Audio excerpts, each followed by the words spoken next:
Bonjour et bienvenue à cette septième vidéo de la série Cisco Packet Tracer de 0 à Hero. Donc aujourd'hui nous allons voir comment configurer un routeur en tant que relais DHCP.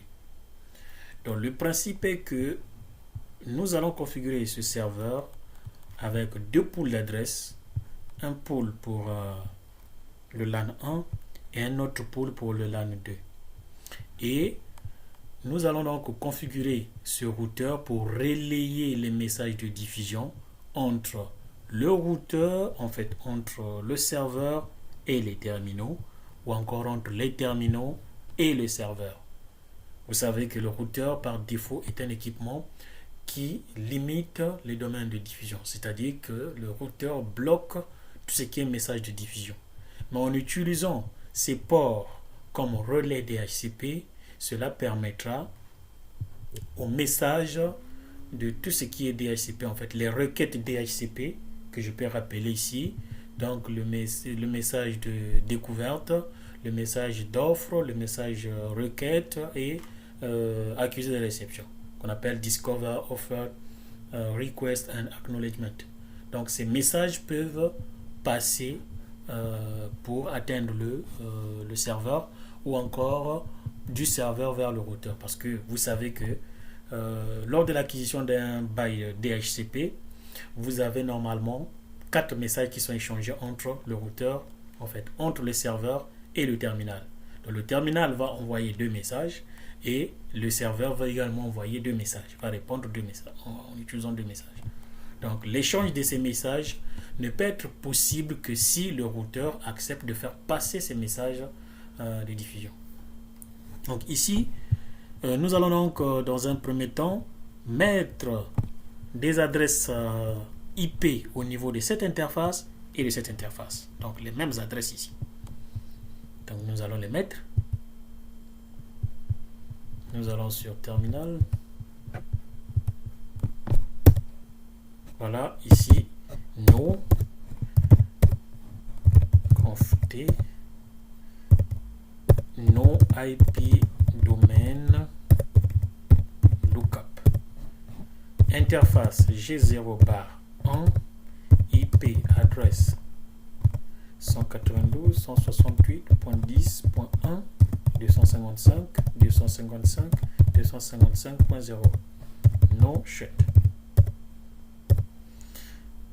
Interface G0 bar 2 IP adresse 168.20.1 255.255.255.0 no shut. Voilà.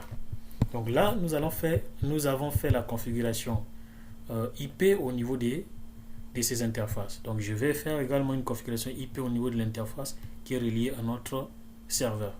Donc l'adresse IP ici c'est 172.16.30.1/30. Donc ici je vais répartir. Je le fais. Interface G0 bar 0 IP adresse 172.16.30.1 255.255.252. Voilà. Donc là, c'est /30. Après, je fais no shut. OK. Donc là, c'est bon. Et je vais donc au niveau du routeur. Au niveau du serveur plutôt. Au niveau du serveur, je vais sur desktop, IP configuration, statique, 172.16.30.2. Et ici, c'était 255.252. La passerelle par défaut ici, ça sera l'adresse de l'interface du routeur qui est connectée directement à ce serveur. Donc 172.16.30.1 et le DNS, on peut toujours garder le même DNS qu'on avait utilisé. Voilà, c'est bon. Donc ici, après avoir fini cette configuration IP, nous allons maintenant sur la configuration du DHCP en lui-même. Voilà, c'est ici. Donc je vais, ça c'est le LAN du serveur. Donc ici, ce que je vais faire, je vais quand même préciser le disons, l'adresse de la passerelle par défaut, 30.1 et le serveur DNS. Ok, je vais donc cliquer sur Save. Ok. Maintenant, ici, il est maintenant question de... Bon, de toutes les façons, ici, il n'y a pas le DHCP qui se fait. Donc, voilà. Donc, ici, nous allons donc ajouter un LAN. LAN 1. L'adresse 192.168.10.1. Ici, le DNS, nous allons le garder. Ici, c'est juste le réseau qu'il faut changer, 192.168.10. Et ici, nous allons dire que ça doit commencer à partir de 2, c'est-à-dire 192.168.10.2. Voilà. Donc, c'est ça. Et ici, le masque de ce réseau, par contre, ici, c'est 0. Voilà. Et là, nous allons donc cliquer sur Add. Donc, nous avons ajouté le LAN 1. Nous allons donc faire la même chose pour le LAN 2. Bon, ici, le maximum des adresses, là, je viens de... Le maximum des adresses ici, normalement, ça doit être 200 combien? 252 à peu près, je crois. Parce que deux adresses qui ont été... Non, une adresse... Oui, deux adresses... 154... Oui, c'est ça. Bon, c'est 153. Voilà. Ici, je save. Voilà. Ici, je vais faire pour le LAN numéro 2. LAN 2. Ici, c'est 20.1. Et le reste, ici, je vais juste mettre 20 ici. Et voilà. Donc là, je vais ajouter. Ça, c'est LAN 2. LAN 2. Donc ici, nous avons créé nos deux pools d'adresses. Et ça, normalement, c'est un pool qui se met toujours par défaut. Et c'est un pool qu'on ne peut pas supprimer. Donc, on garde ça. Mais c'est carrément le réseau du serveur. Mais ici, nous savons que nous attribuons rien du tout. C'est-à-dire que nous attribuons rien du tout. Ici, je pense que je peux peut-être mettre ici 0. C'est-à-dire qu'on attribue 0. On ne donne rien du tout. Parce qu'il n'y a rien. Il n'y a rien normalement attribué de façon dynamique.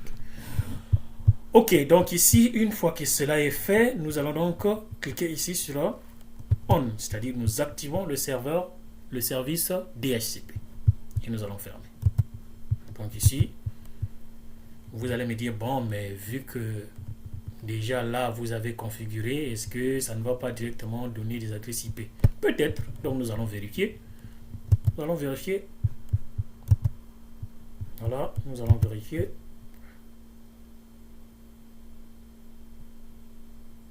Et voilà, donc c'est-à-dire que ça ne marche pas. Pourquoi? Parce que le routeur, comme je vous avais dit, le routeur bloque les messages de diffusion. Diffusion, parce que vous savez que lorsqu'un ordinateur veut acquérir une adresse IP, donc ça va lancer un message de découverte qui est un message de diffusion et le routeur va bloquer ça. Donc pour libérer ça, nous sommes obligés de configurer ce qu'on appelle le relais DHCP afin que le routeur puisse laisser passer ces messages de diffusion. Donc pour le faire, nous allons répartir sur ces interfaces. Donc c'est surtout cette interface et cette interface qu'il faut configurer en mode relais. Donc nous allons ici. Donc ici, je suis là. Donc là, j'étais sur l'interface G0 barre 0. Je vais répartir sur l'interface. Voilà. Je peux directement prendre les deux interfaces parce que ce sont les deux interfaces que je vais utiliser. Interface range G0 barre 1 jusqu'à 2, c'est-à-dire que je configure les deux au même moment. IP helper address, c'est-à-dire que vous tapez IP helper address et ici nous allons mettre quoi? nous allons mettre l'adresse du serveur DHCP. Donc 172.16.30.2. C'est ce qu'il faut faire. Et on valide. Et là, nous avons fini. Donc là, nous avons configuré maintenant les interfaces, ces interfaces du routeur en mode relais DHCP. Donc ici, ce que nous allons faire, nous allons maintenant revoir, nous allons revérifier est-ce que nous avons la possibilité d'avoir maintenant les adresses IP. Donc, je vais prendre cet ordinateur, je vais là, bon là, ça avait pris un message, disons. Donc là, je vais prendre, et voilà, nous avons maintenant la possibilité de récupérer les adresses IP parce que la diffusion peut maintenant traverser le routeur. Là, je vais faire la même chose. Je vais récupérer ici. Et voilà. Donc ça, c'est pour le LAN 2. Là, nous avons ce réseau-là. Donc ici, je vais faire la même chose ici. Et voilà, nous récupérons très bien les adresses IP. Et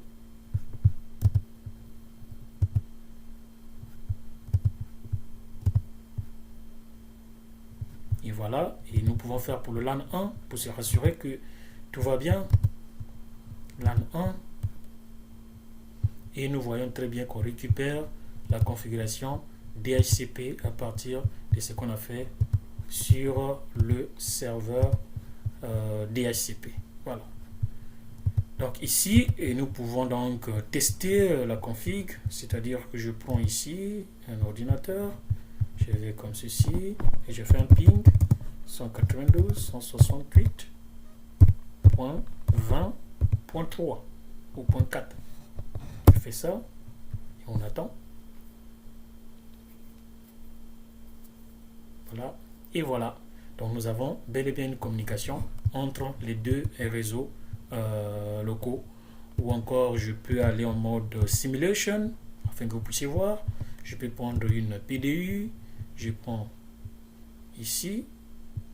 Oui, là j'avais déjà attribué l'adresse. Donc je peux dire communication entre ça et cet ordinateur. Oui, là aussi il y a une adresse IP.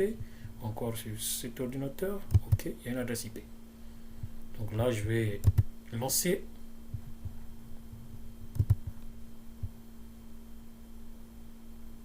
Donc nous voyons carrément, ça arrive au niveau du routeur.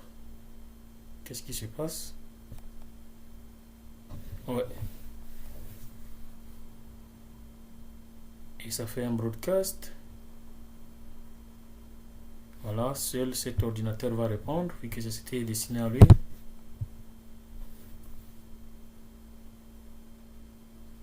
Et voilà, ça arrive au niveau du routeur.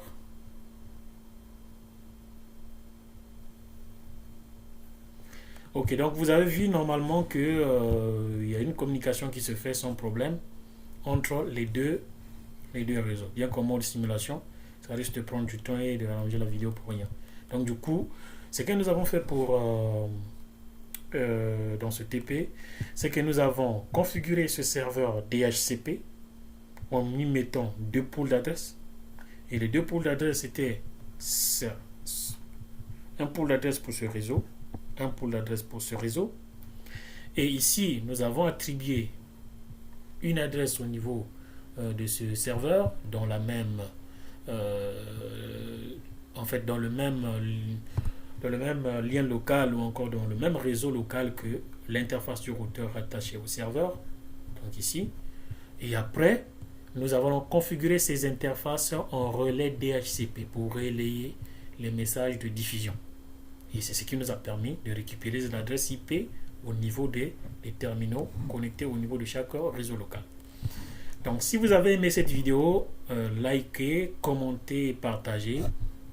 Et n'oubliez pas de vous abonner à ma chaîne pour la partie 8 de notre série Cisco Packet Tracer de 0 à Hero.